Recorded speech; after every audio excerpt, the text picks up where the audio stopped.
This podcast may contain views and opinions which are those of the hosts and do not necessarily reflect the official policy or position of any local agency, organization, union, employee, or company, including the podcast. All right. That's what I get for stepping up my game today. Welcome back, everybody. Sawas is back, obviously. He's interrupting the intro to the show. Well, somebody's got to cut you off once in a while, John.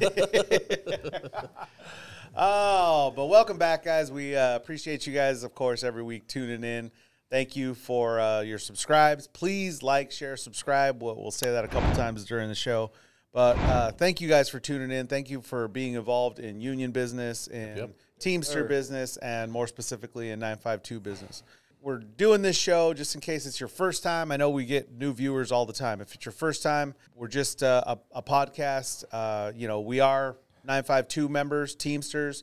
But that being said, we're interested in all of the labor movement, right? The whole labor movement. We're interested in just kind of getting people on board, maybe those that are or even aren't part of another union, to kind of let them see, what we're all about and what we're fighting for, and all that good stuff. Exactly. So thank you for tuning in.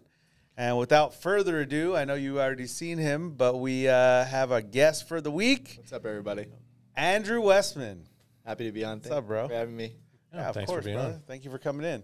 Let's get right to it. What are you? Who is Andrew Westman? Let's get to know you.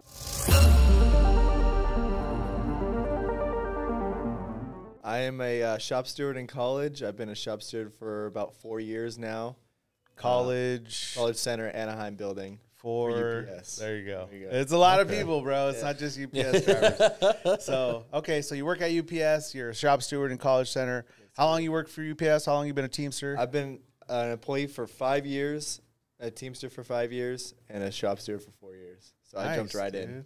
Wow, that's awesome, bro. That is awesome. Yeah, so That's totally awesome. Yeah. So, how long did you do in the part time? I worked preload for 2 years, and in my first year, I became a shop steward. I met Nick, and I remember, at the time for the first year, I didn't see any union representative besides I seen every once in a while, and just out front, like he would just camp out front. Yeah, and I'd see him, but I didn't really talk to him much. And then around the time Eric was campaigning, or I can't remember if he was campaigning or he won at the time because I was pretty new. Yeah. But I seen Nick walking up and down the pens, and at that time I was kind of like the unofficial shop steward of Huntington Center preload, because I had stood up for everybody and spoke my mind from day one, not knowing what a shop steward was at all.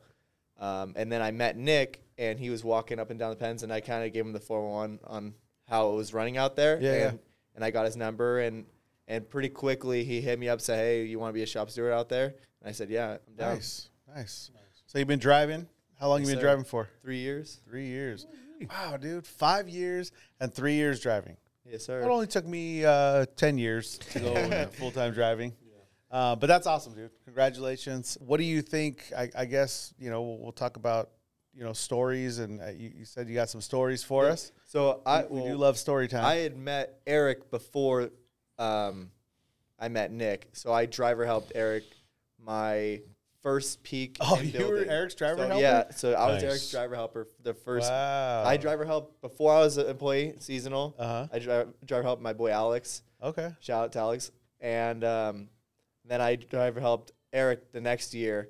And by that time, I feel like I had somewhat known about what a shop steward was, because the center, I had been planned to driver help Alex, but they called me saying, like, they would always mess with us because of Brandon, and he would try to throw me to whoever else besides Alex, even though we requested to be on truck together. So Stephanie called me. She was like, "Hey, you can't driver help Alex, but you can driver help Eric, and he's a shop steward." And I was like, "Yeah, I'm down." So right when I got on truck, I met him. I was like, "I'm gonna run my ass for this guy and make a friend right now." So nice, dude. Yeah. So you've known him for a little while. Yeah, most of the time you've been there. Yeah, pretty much from the jump street. Yeah. It's funny. I actually they needed people one year, so I actually driver helped, whatever you want to call it. Driver helped. I driver helped in Laguna. Mm-hmm. They needed people in Laguna. Okay. So from Anaheim, they had me come meet a guy out here or out there in Laguna, and I drove help for him. And I don't remember his name, to be honest. Center, was it? It was Coast. Coast Center? Yeah, it was Coast. But yeah, I got to. He liked me. I mean, I ran. I was running back then. I was jumping over bushes. I remember one specific time, and it shouldn't have been like this, but he was like, "Hey, go jump over that bush," and I'm gonna throw the bag. It was a bag with the shirt in it. Yeah, it's like throw the bag like a football. But yeah, he threw the bag like it was like a football. I know people complain about that, but it's like it's a T-shirt.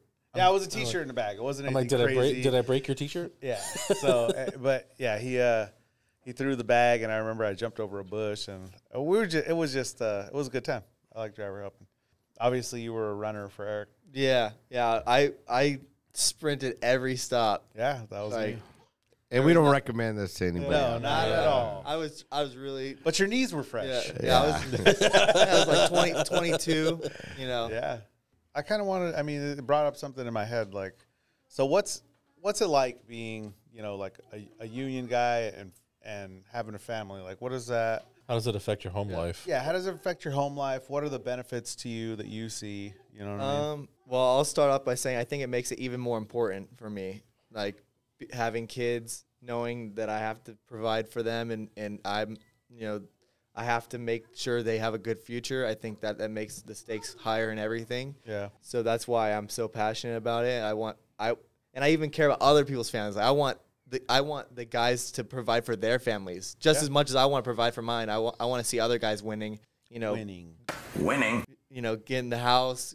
Sending their kids to college. Like that's what I want to see. Yeah. And as far as like how it works at home, I think it makes it easier when you have a supporter at home. When you have a wife that understands what's going on, she's there for you and she supports you. You can see that with Eric. Eric's wife's been very good and supportive of him, and it looks like he has the world on his shoulders, and she's been there for him. It looks like to me. Shout out to union wives.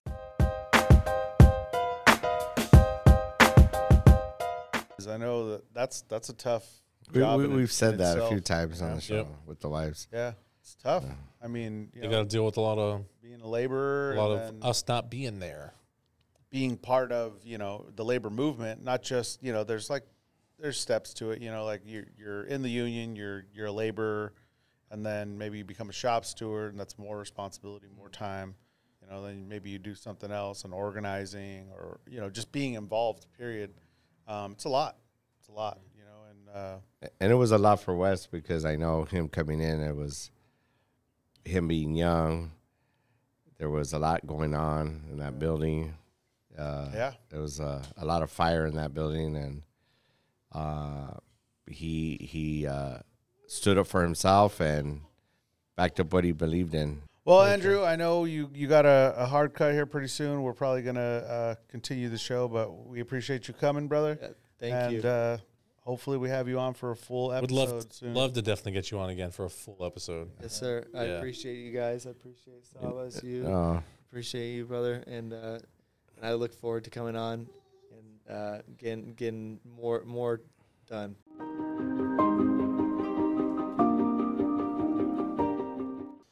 All right, we're back from our little break. Shout out to Andrew Westman, who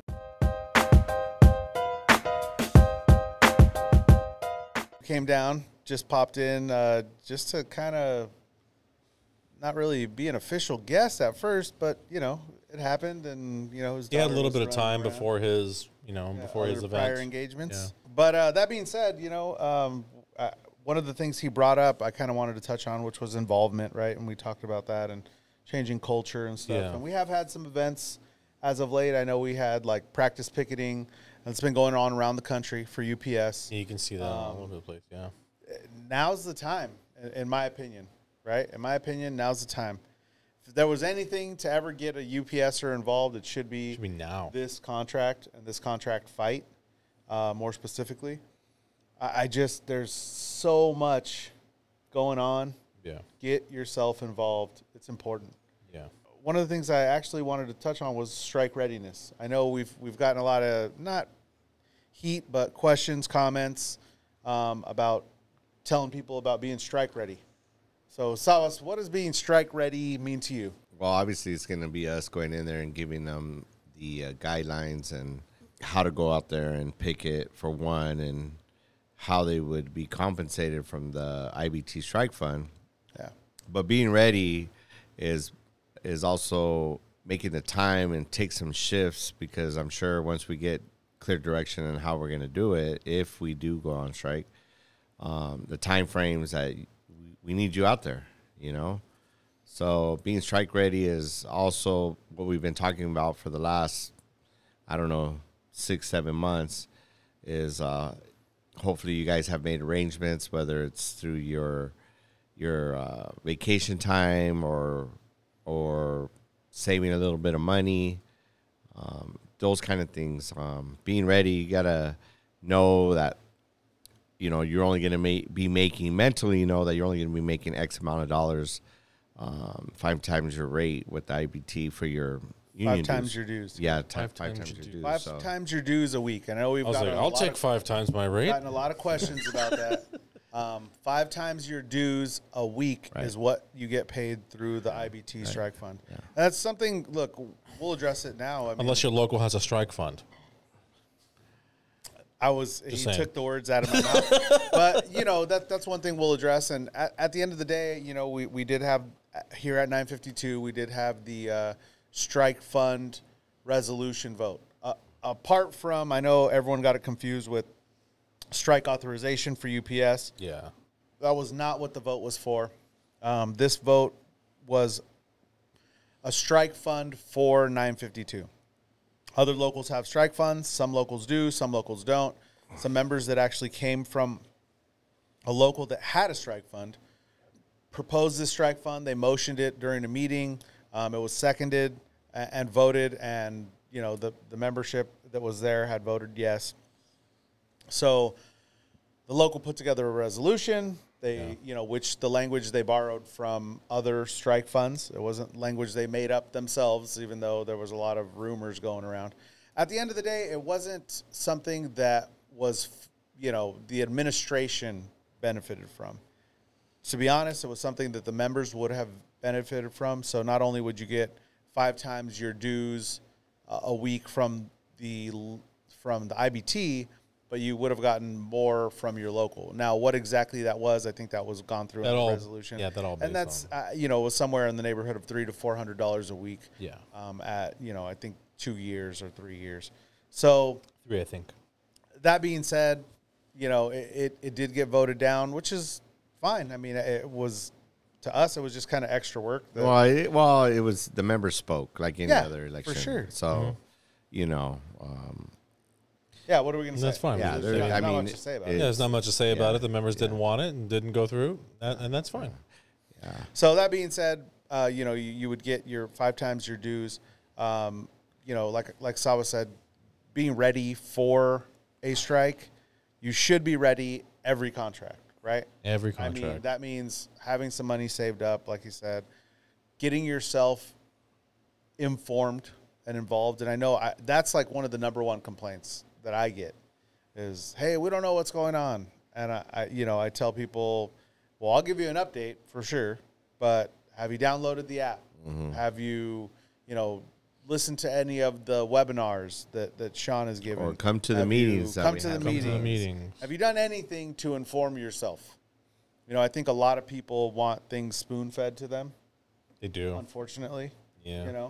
And that's just not how real life works. I just don't have the time. Yeah, like, I mean, in one building, I got, almost 1,000 people to talk to. So, like, how do you talk to 1,000 people individually? It's just not going to happen. So, like Sawa says, you are the union, invest in yourself.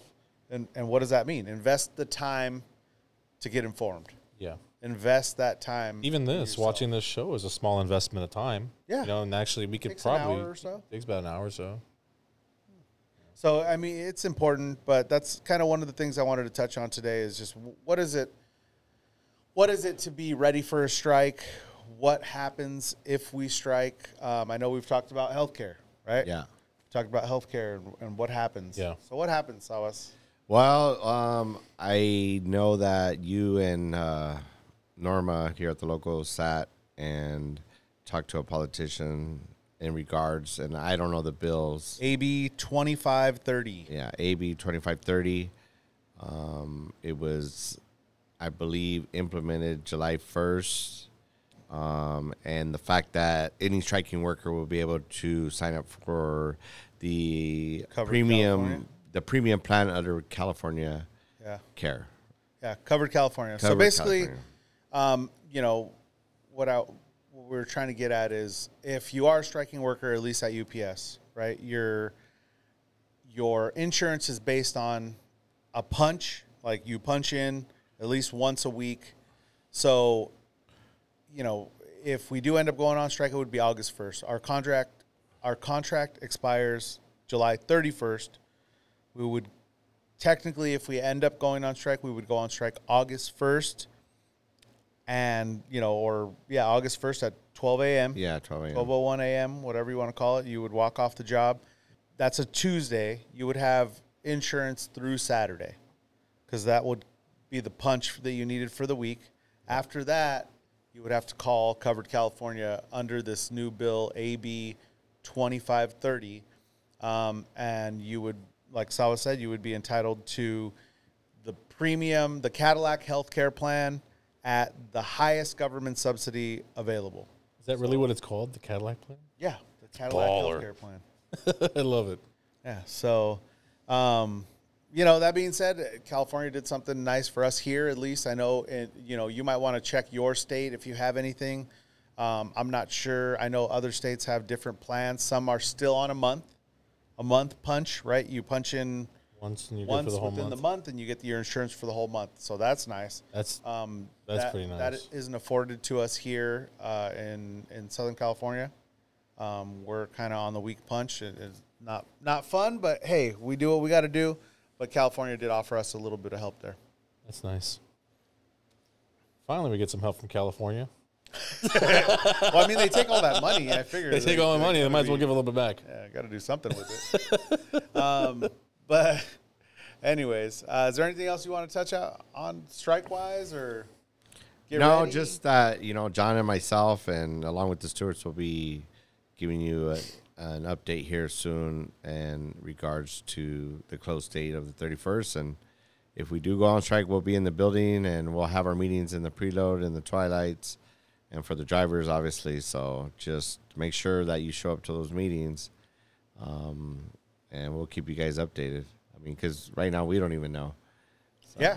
I mean, we're in the dark just as much as I shouldn't say in the dark. I mean, Those are the wrong words. as of the day, the But recording as today. of today, we don't know if we're going to go on strike. I know that's like the biggest question, right? Yeah. Are we going on strike? I think, and I don't know.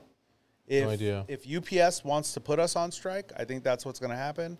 What does that mean? That means that UPS doesn't want to pay us what we need or what we deserve, really, because we did work through a pandemic. Yeah. They did make record profits during this contract. It's a stupid amount of money. Yeah. Stupid. So for them to say, "Oh, we don't got any more," Yeah. it's like, "Well, what did you do with all What'd the you money fucking you made? spend it on? How did you?" I think they made. It's like talking to a child. It's like, what do you spend they all your made- money you fucking They made almost $100 billion, I believe. That's a for lot. the How do year. you not have Made $100 any billion Them in revenue? profit? I think they were at like 13.7. 13.7. But that's after said and done, after they paid everybody, paid all the shareholders, and they're just like, we have $13.7 billion. And they're What'd you like, do with it then? "You guys want $20 an hour? Like, really?" And I mean, I get it, dude. At the end of the day, there is a big turnaround in the preload or in the part-time ranks. There's a big turnaround. Not a lot of them stay. I understand that, and I understand the company's concern. But that being said, we worked our asses off. Take care of your people. If you're listening, I know there are some managers that listen, some UPS Hello again. management. Hello.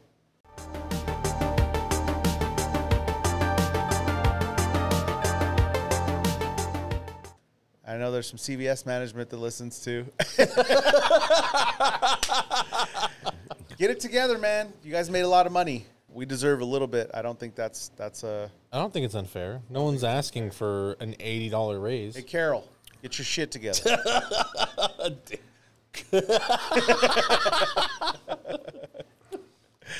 Oh, she don't like me no more. Yeah. Anyways, guys, I'm just looking forward. How about to, let's talk about, because let's say if we do happen to go on strike, maybe some tips for the people on the picket line. Well, we don't have like right now exactly how they're gonna do it. I don't even know how many. But just hours like the shifts are gonna be. just in general, like what's it like being on a picket? what's it like being on a picket line? It sucks. It does suck. You know, it's You're definitely walking. it's George has definitely been not on some fun. picket I've been on lines. some picket You know, lines, being and so some not good. even for our local. I think for one, you definitely need to plan the day out. Like you're coming in to work a shift, right? You need comfortable shoes. Comfortable shoes. You need to make sure you have, which the local will provide, but some snacks and Water. Lunch. I would say if Backpack, if you it's I'm not sure. You know, it's not an obligation that the local or anybody really provides Right. food, but there are, you know, But they the don't. Orange County Labor Fed. Yeah, I'm not LA saying Labor that Fed, they come out. the local has to do it. I'm saying for the most part, I've seen this local. They usually do. You know, Usually. provide some stuff. But look, you know, hopefully we got hundreds of people out there. Yeah. Hundreds of people, and there will be people out there that actually will donate and bring us stuff. But for yourself, you know, you need to have comfortable shoes. I definitely think cool clothing, since we're Cool going to be clothing, at especially the we're peak gonna be in- time of yes, the summer. Yes, and you know, even with that, with an umbrella, some I think something for comfortable shoes. shade. Yeah, exactly. Umbrella, Some snacks, easy a up. backpack, some water.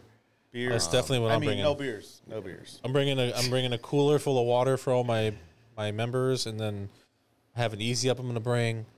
I have like these misters that I want to bring up and set up in the easy up, like, Yeah. you know, up in the That's kinda rafter. cool. Yeah. It's going to be peak time George for isn't heat. going to be like, walking. He's going to be sitting under his easy up. tell me when you're done. Like Yeah.